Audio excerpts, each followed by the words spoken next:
mais ale yɛrɛ min natɔ don an b'a ɲini ale yɛrɛ ni maliyɛnw ka sigi ka ta a yɛrɛ da kɔnɔ a ka projet ye min ye a bɛ sɔrɔ cogo di n'a sɔrɔla nafa min b'a la a yɛrɛ b'a bɛɛ lajɛlen ɲɛfɔ mais komi i y'i ɲininka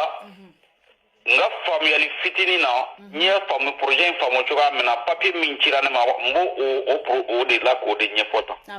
mais n'o tɛ information jɔnjɔn o bɛ ta a yɛrɛ da n'ala sɔnna a ma a tun an kana hali samedi nata in mais a bɛ na nin kalo in na a bɛ ka na nali min kɛ ani CDR de bɛna ɲɔgɔn ye walima diaspora malien bɛɛ de bɛna sigi ka kuma bon ani justement ale ka problème tɛ CDR ko ni fɛn ko ale ka problème ye diaspora de ani diaspora bɛɛ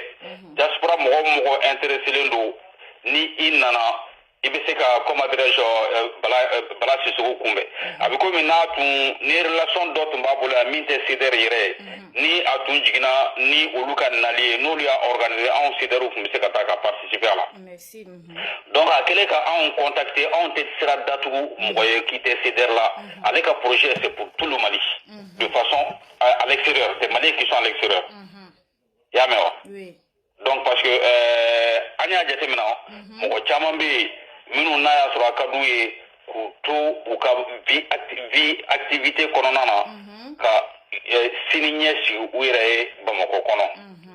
mais an y'a caman bɛ kɛ échec ye mais nin dun ye projet min ye ka clé ta k'a d'i ma yarɔ o échec yɔrɔ o ka dɔgɔ yara sisan ka clé ta k'a di o yɔrɔ o côté yɔrɔ la i tɛ fɛn do o document na pour que ni clé sɔrɔli ni fɛnw ni ka minnu b'a la n'i bɛ se ka so in sɔrɔ i tɛ fɛn do o document na oui justement ne y'a fɔ n ko an b'a a kumaba kelen kelenw ta k'a fɔ mais n'an taara détail yɔrɔ la effectivement n bɛ se k'o fɔ c'est à dire que ale problème ye min ye il est parti d'une idée simple c'est pour ça il faut être créateur ici ce Bala mérite notre félicitation et notre encouragement. Il est parti d'une idée simple. Il a fait son association, il a fait Mali Millionnaire Club, c'est-à-dire le club des millionnaires. Et la dernière fois, je l'ai vu expliquer. En fait, on va s'inscrire dans un club, dans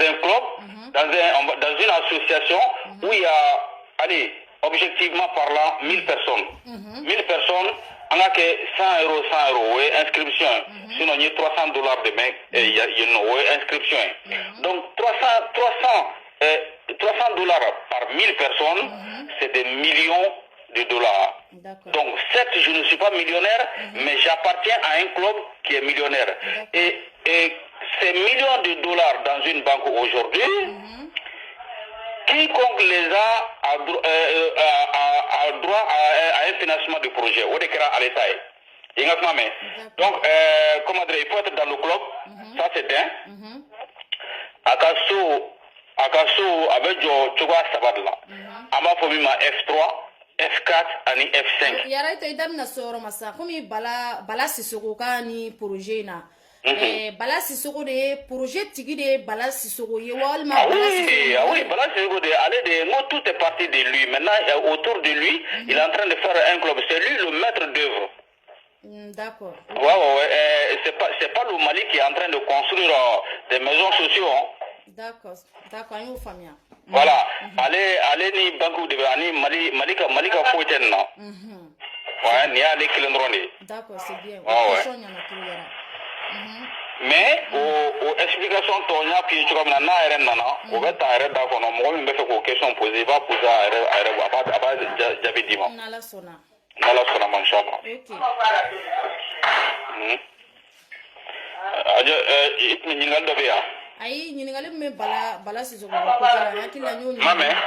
ko ɲininkali min bɛ n bolo Bala Sisoko ka côté la hakili la n y'o bɛɛ fɔ parce que. Voilà donc ni ye kumaba kelen kelenw min sera ka min sɔrɔ k'olu fɔ mais a yɛrɛ natɔ don effectivement a bɛ ni a nana a bɛna date min na il vient pour 3 jours. O kɔni ko o diya bɛɛ il vient pour 3 jours. Yara mɔgɔ minnu bɛ lini na nin wagati in na n'olu ni Bala Sisoko tɛna se ka ɲɔgɔn ye nin nali la n'olu bɛ ka mɛn sur des réseaux sociaux sisan no olu be se ka tɛmɛ sira jumɛn fɛ n'u be se ka Bala Sisoko aucun problème. Justement, il de Fongo, Bala Sisoko a un représentant ici. Il s'appelle Daouda Diawara. Lui, il réside de façon continue en France. C'est allé sur les mêmes Français. Oui, ka Bala Sisoko sɔrɔ walima mɔgɔ minnu bɛ Bala Sisoko kɛrɛfɛla la ka se ka ni renseignement jɔnjɔn ba sɔrɔ a ko la pour que i yɛrɛ bɛ se k'a so i bɛ se k'a sɔrɔ cogoya min na au niveau. Aucun problème. Nous, on ne sert que de communication entre les Maliens et Bala Sisoko. Mais Bala Sisoko a un représentant légal ici. À 40 remplaçant, à Nalete, à Morobe, à Mimbe Djoadjoro. D'accord. Au Francia. Au Tigi Toko, Daouda Diawara. D'accord. Voilà, donc problème photo là. Il n'y a aucune inquiétude, il est bien représenté en France. C'est pour ça qu'il vient de façon officielle. Kaka Franci projet fana étendu mo ka ira ko projet clé mabulu Amérique o de ka étendu France ni jamana to la quoi. Pour que donc avocat ben c'est pas la peine, on n'est pas obligé d'aller aux États-Unis pour qu'il inscrit à ce projet là. Donc c'est une opportunité pour tout le monde. Là où tu es assis, il n'y a pas besoin de se déplacer ni intéresser les nous. Et puis ça donne opportunité ka projet ka war sara dondoni c'est-à-dire que banki saba o de be yirila i ka compte da la kono banki saba in kono na BMS bi banque Atlantique bi ani banque wara o to te ngono mais be war da ka war blay faut ka ta c'est i ka apport personnel no dafara en fonction de comment de l'appartement que tu veux, F2, F3, F4, parce que c'est comme ça que apport on a dépend quoi. D'accord, il y a chose 5 millions à peu près pour 4-5 millions pour un F3. D'accord. Oui, apporté. Attends, il sera sur 15 ans. On va diviser sur 15 ans, il sera. Nala sono comme Bala Sisoko na toro nyini ngali chama benere mino tengwala. Sisan no ni oye ankumara diaspora ka côté yoro de la Bala Sisoko ma akilina foshi soro mo munu sigilime malien munu sigilime mali kono ni u fene be soko gelala ama projet foshi ta luka ko la ite fen kala mola. Bon, chose on est à la Bala Sisoko a hakili parce que ayara saka kuma de foni yoro na ya ayara saka bara de ke ko mo kele ni disi da bela ba disi be fara ite se ka shinyana bo malien minum be ate ko mini malien te mais opportunité vera bolu bise ko uji sebe eta la chua mena mais ale kelinte ka ninke katla ka malien take. C'est pour ça que ayaka projet bamba ka ke diaspora droit ate ko mi malien minum be chance minum bolu tambolo. Et euro pour moi. Yara sansi munu mon bolo to lu bolo de parce que luka sansi non chance minum bolo ay irena me oro ni o sansi munu yara écoute-moi d'abord yara et puis ka 1500 2000 euros sur kalo olubu ka 200000 francs sur mais vite ga sur yara la yara on just for sansi mon bolo jagate malien bolo fomuna et évidemment bien on me se ka terrain samba jo. Parce que alhamdulillah mais malien munu sigile même mali kono ali bara ko ka goloma kuma te o hakilata de yara droit fla mais sur ni taro be réalisation mi fla soro mali yara e kon ba kala ma fla tika soro mali bo kala ma cho ay ne kon be min kala ma ne bo ko refinyana o ay mais fla tika soro mali kono e kon ba ko tika soro blio bon milieu teklen oh yeni no ya munu fene ke onye uko nyogona fene ke malien de munu sigile meni fentu bolo amana gato to ka sowaru nugo ya ka sojo ka di fantom maka danu ka beka se ka sosoro malaka na ke diaspora doroy o ne ka wele de ka se Bala Sisoko ma eni akilna msoro vraiment a jara on diaspora est très bien mais alisa ka akilito mo munu fene sigile men mali kono nu be gelala soko ni fenko la uga essayer uga so fene nugoya mo munu sigilime mali kono ga so nugoya malion dum fene malu fene ga se ga lafiya ba fako alhamdulillah fene ba fako alhamdulillah to gamna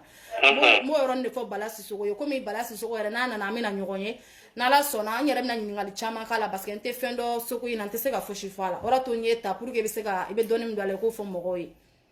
problème t'a la diyara n ye n'ala sɔnna ma an bɛɛ bɛ sigi ka bala kɔnɔ n'a nana kɔni a tɛ kɛ basi ye k'a na bɛ dɛsɛ c'est à dire que a ka nali tɛ dogo a bɛ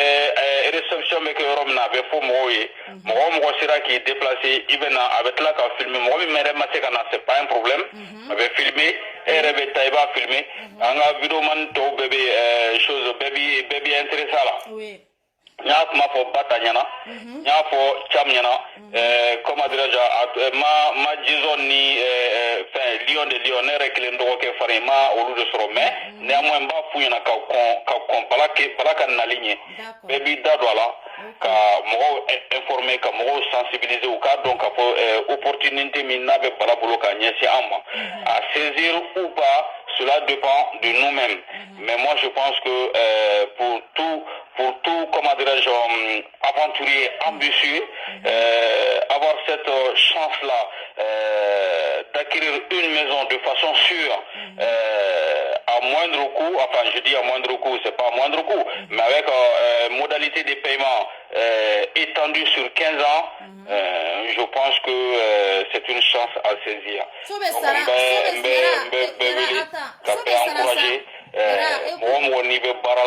Parce que t'a dɔn adhésion yan nɔ wari hakɛ jumɛn don c'est entre 100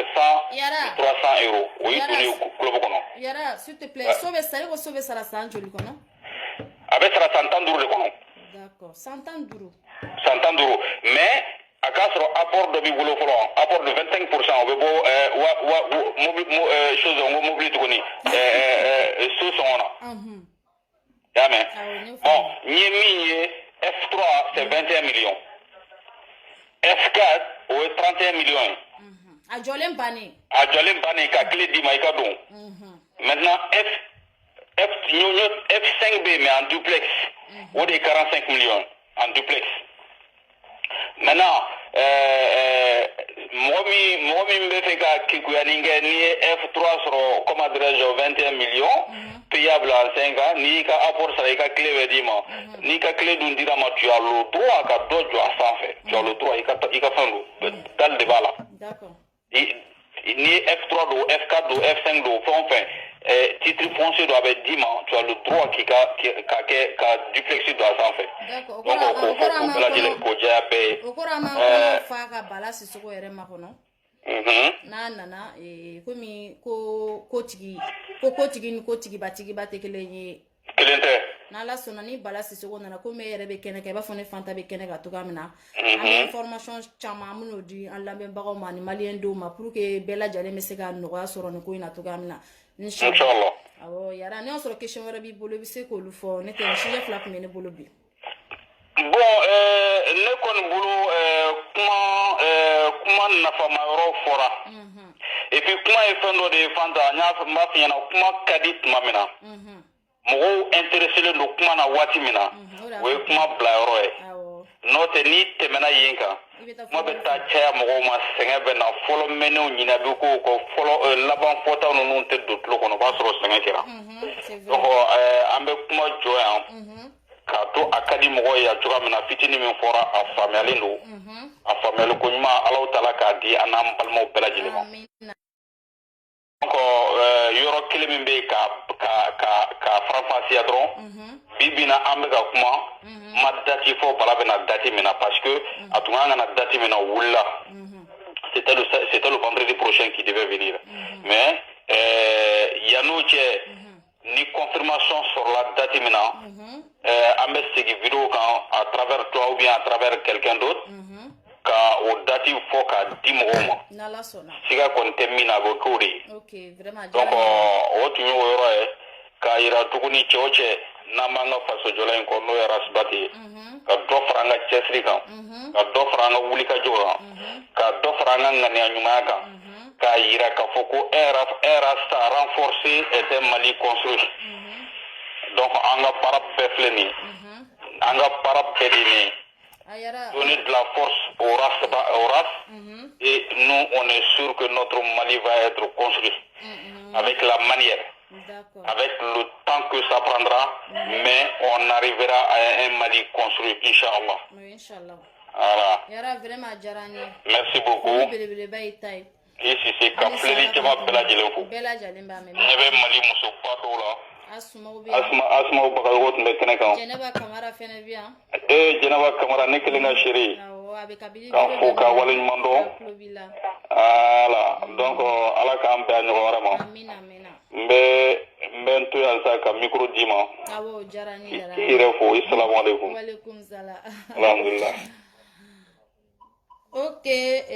hakili la Amadu Yara an tɛna foyi commentaire foyi k'ale k'ale kɔni dɔnnen don n'o de fɔ ko n'ale y'a da don fɛn fɛn la an bɛ faamuyali caman sɔrɔ a la a bɔra k'i da don Bala Sisoko ka nin ko in na ani Arasa ye fiche mun bila n'o ye député ka ko ye hakili la aw ni an bɛɛ lajɛlen faamuyali sɔrɔ a la an bɛ Ala deli halisa Ala ka faamuyali kulo Ala k'a d'a ma Ala ka jamana in basigi Bala Sisoko bɛ baara mun na a bɛ ka baara kɛ malien diaspora de c'est pas que ko Bala Sisoko i b'a fɔ komi État de bɛ ka so in d'a ma a bɛ k'a di anw malien dɔw ma non Bala Sisoko ka projet a yɛrɛ de ka projet dilannen ye k'a ɲini ka malien den bɛɛ lajɛlen minnu bɛ diaspora la an ka wariw ɲinini kana kɛ fu ye an bɛ se ka lafiya cogoya min na soko la ni projet bɔra Bala Sisoko de la nin tɛ gouvernement ka projet nin tɛ gouvernement ka so jɔlen ka di mɔgɔ ma nin ye Bala Sisoko de ye ale de nin hakilina ta a sigilen yɔrɔ bɛnnen bɛ Amérique kɔnɔna ma an bɛ Bala Sisoko fo nin wagati in na n'Ala sɔnna komi Yara y'a fɔ aw ɲɛna fɔ cogo min na Bala Sisoko yɛrɛ kan ka na anw fɛ yan Faransi n'a nana ne yɛrɛ Fanta Sise belebele dakantigi ne yɛrɛ bɛ ye kɛnɛ in kan na Ala sɔnna ne kan ka information fɛn fɛn ɲini Bala Sisoko fɛ nin ko in na ne bɛ information ɲini kumakan fɛn fɛn bɛ yen ne ɲininkali fɛn fɛn bɛ yen ne bɛna ɲininkali in bɛɛ lajɛlen tɛnku Bala Sisoko la k'a di aw ni ne bɛɛ lajɛlen ma an b'a ɲini Ala fɛ dɔrɔn Ala k'an ni sababa bɛn ka tunga diya bɛɛ lajɛlen na ka Mali basigi ka président ɲuman na an kun Mali kɔnɔ ne tɛ président m'an kun vraiment ça va pas du tout ça va pas du tout an bɛ Ala deli dɔrɔn Ala ka taa ni président ye k'a daga kisɛ bilen bɔ an da la mais komi ka di Ala ye wagati min na Ala b'o de kɛ an b'a Ala deli dɔrɔn kisi ni tanga b'a Ala bolo Ala k'o k'an ye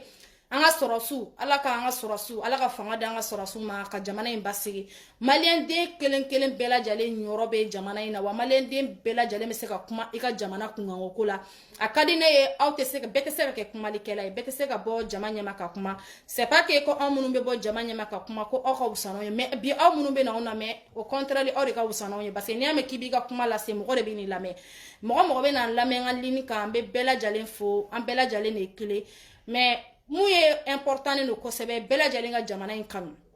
bɛɛ lajɛlen ka kɛ jamana in fɛ bɛɛ lajɛlen tɛ se ka kɛ bɛɛ lajɛlen ma kɛ an kuntigi fɛ kisi nɛma ba ye bɛɛ lajɛlen tɛ se ka kɛ Arasa fɛ mais cɛ ka tiɲɛ an ka essayer ka cɛ ka tiɲɛ na segin a ma bɛɛ b'a dɔn bi i bɛ se k'a fɔ ko Arasa man di ye mais ko Arasa tɛ ka tiɲɛ fɔ jamana kɔnɔ i da sago de fɔ i bɛ se k'a fɔ k'i tɛ Arasa ka baara kɛ jamana kɔnɔ i da sago de fɔ an ka juguya dabila an ka sira dabila an k'an bolo di ni cɛ belebeleba in ma n'o ye Jara Safara ye an ka Ala deli Ala ka ni cɛ belebeleba in m'an kɔrɔ an ni cɛ belebele an ka jɛ an ka baara kɛ ɲɔgɔn fɛ Mali bɛ se ka basigi cogoya min na jamana in bɛ se ka basigi cogoya min na ka Ala deli kɛnɛya Ala k'a di Arasa ma aw yɛrɛ y'a ye kabini Arasa nana ka bɔ a ka Sénégal taga la anw minnu tun bɛ sunɔgɔ la dɔw yɛrɛ tun sara ka ban parce que ne yɛrɛ tun sara ka ban parce que kuma tun tɛ ne da ne yɛrɛ tun kɛra banikɛla ye réseaux sanfɛ n tun kɛra burujalikɛla ye réseaux sanfɛ parce que kuma tɛ n da i b'a dɔn vidéo kɛla kɔni n'i y'ale da de ka une semaine kɛ ka 2 semaines bɔ dakasa bɛ bɔ dakasa kun commencera ka bɔ an kun donna milieu dɔw kɔnɔ vraiment an yɛrɛ ka choix kun tɛ c'est pas joli à voir mais n y'a Ala fo k'Ala barikada Arasa nana ka na bɔ o sujet kɔnɔ k'an bɔ devoir kɔnɔ ka na sujet diyan an bɛ se ka kuma mun kan n'o ye n ka jamana ko de ne y'o de fɔ n ko ni jamana ko tɛ fosi tɛ an bɛ jamana ko in de la an tɛ mɔgɔ ko la wa n'a fɔra ko jamana e ta de don ne ta de don e tɛ se k'i sigi ko bi k'e bɛ hɛrɛ la k'e ka jamana e mago t'i ka jamana la o de kɛlen bɛ ka an caman na fili bi anw bɛ hɛrɛ la hɛrɛ in bɛ sɔrɔ a bɛ taa min hɛrɛ in bɛ taa Mali de kɔnɔ e bɛ hɛrɛ in sɔrɔ i bɛ hɛrɛ in kɛ mun ye ni e ye hɛrɛ sɔrɔ k'a dun yan nɔ e ka aventure kɛra fufalaki den ye mais ni ye hɛrɛ sɔrɔ ka donna i faso kɔnɔ sinikɛnɛ ma i bɛ se ka i kun kɔrɔta i fadenw cɛ la mais an b'a Ala deli Ala k'an bɛɛ lajɛlen kun kɔrɔta an fadenw cɛ la n'o ye ka so sɔrɔ jamana kɔnɔ i kana aventure la aventure yɛrɛ ja ye min ye dugukolo de ye aventure ja ye aventure nafa ye jumɛn dugukolo de ye aventure nafa ye n'a fɔra bi ko Bala Sisoko ale sera ka nin hakilina belebeleba ta ko a b'anw diasporaw lafiya an ka baara kana kɛ fu ye an bɛ Bala Sisoko fo ka wale ɲuman dɔn ni mɔgɔ minnu fana bɛ se ka Bala Sisoko dɛmɛ a ka nin hakilina na a ma fɔ ko k'a dɛmɛ ni wari a ma fɔ ko k'a dɛmɛ ni sanu ye mɔgɔ bɛ dɛmɛ ka sɔrɔ wari tɛ sanu tɛ bɛɛ lajɛlen n'i ka hakilina de don video ye fɛn dɔ ye video bɛ taa diɲɛ yɔrɔ bɛɛ video ye fɛn dɔ ye video bɛ taa yɔrɔ bɛɛ an tɛ video kɛ ko c'est pas que ko e bɛ se kuma la an bɛ video kɛ pour que an bɛ ka fɔ maliyɛn an bɛ maliyɛn milieu de kɔnɔ wa an ye maliyɛn denw de pour que maliyɛn minnu bɛna video in lajɛ a kɛra u bɛ k'a kɔnɔ k'a lajɛ a kɛra kɔfɛ u bɛ taa video in na u ka se ka faamuyali sɔrɔ video kɔnɔna la n'o ye Mali yɛrɛ bɛ kisi cogoya min na ani maliyɛn denw bɛ se ka ɲɔgɔn dɛmɛ cogoya min na video kɛ kun y'o de ye an bɛ Ala fo k'Ala barikada an ka jɛ an k'an bolo di Arasa ma n bɛ tilemo de fɔ n tɛ sɛgɛn o fɔli la Arasa Mali ka ɲɛta bɛ Arasa bolo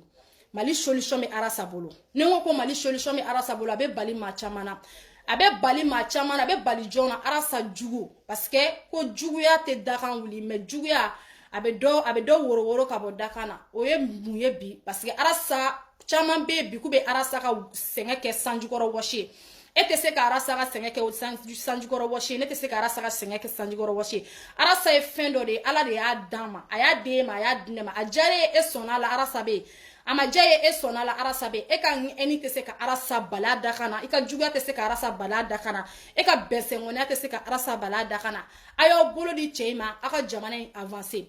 minnu bɛ juguya la minnu bɛ kato kan fɔ la ka to ka t'i fa gulo la ka na gulomi kan fɔ ka to ka t'i fa juin la ka na juin mi kan fɔ il faut que a y'a juin mi ni gulomi a y'a min a ka danaya aw ka so a ka video kɛ bɔ a la parce que aw bɛ bɔ ka video mun fɔ anw b'aw kɛ gulomina de cɛ mun ko k'i tɛ Arasa fɛ i ye dɔrɔku tala de o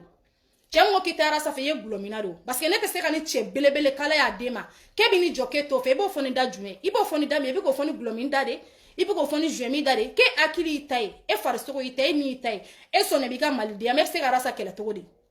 kɛlɛ cogo jumɛn bɛ Arasa la